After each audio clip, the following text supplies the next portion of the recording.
Amis cinophiles, bonjour, petite pause grammaire dans cette série de vidéos donc en lien avec le livre La crampe du chinois.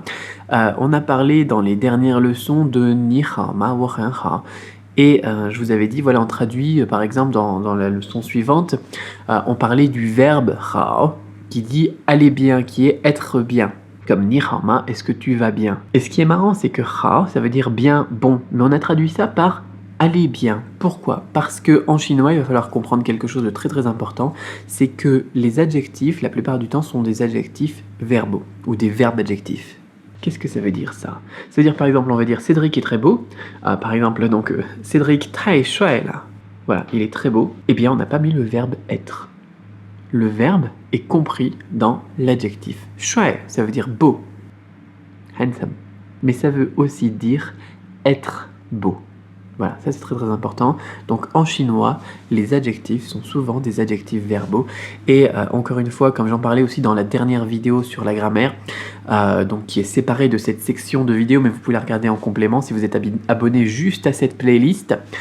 L'idée donc c'est de traduire une idée en chinois. Donc quand on fait du français, qu'on veut traduire en chinois, qu'on veut s'exprimer en chinois, ça va être de penser en chinois, de s'exprimer en chinois.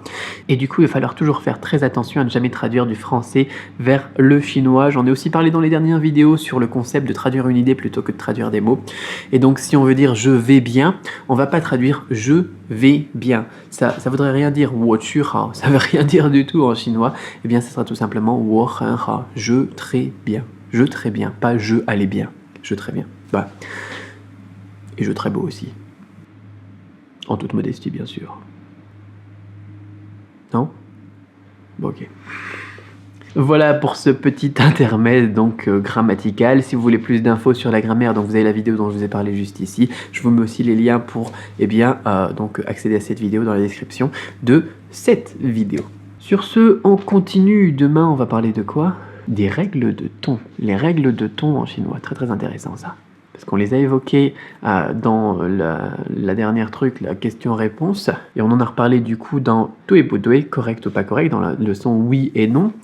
Et du coup, c'est intéressant, maintenant qu'on a déjà vu deux fois, deux éléments, deux cas possibles où il y avait des changements de ton, de comprendre un petit peu pourquoi est-ce que les tons changent et surtout dans quel cas de figure les tons changent. C'était pas prioritaire pour l'instant, mais on va en parler quand même, vu qu'on a déjà vu 2 cas sur 3, il y en a que 3, et qu'au final, c'est pas si difficile que ça. On se retrouve demain. Bye bye.